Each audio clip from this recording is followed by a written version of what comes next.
चल गाना सुना एक अच्छा छत्तीसगढ़ वाला से। सुना। चल सुना। मैं छत्तीसगढ़ के मैं भूकेश बघेल गा, मैं छत्तीसगढ़ के मैं भूकेश बघेल।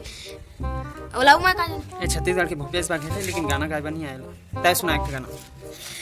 मैं लिंबू चाट ले राजा लिंबू चाट ले, माढ़े है पौआ उतारा मार ले ता लिंबू चाट ले राजा लिंबू चाट। चल तय सुना एक गाना जबरदस्त एकदम वायरल।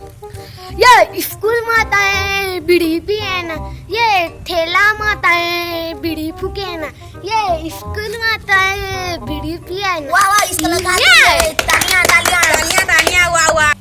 कैसे तुम कहानी सुना है एक ठका सुना सुना सुनावा सुना तो सुना।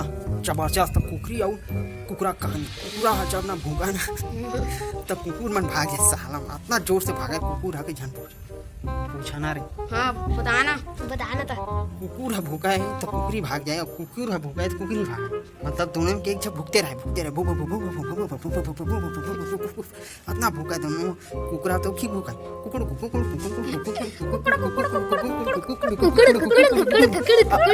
अब भूखा है जान था। पूरा गांव भर के मोहल्ला में कोई सुते नहीं सके, उसके तार भूखत रहे। यहाँ मुर्गी है, मुर्गी भूखा थी। कतना आश्चर्य की बात है। ओकर बाद भूखा चेरी में इतना खतरनाक कहानी ला अब मन ला सुन के कैसे लगी। अच्छा यहाँ था कुकुर, ये रहा मुर्गा और ये रहा एक कुत्ता। भागा भागा भागा।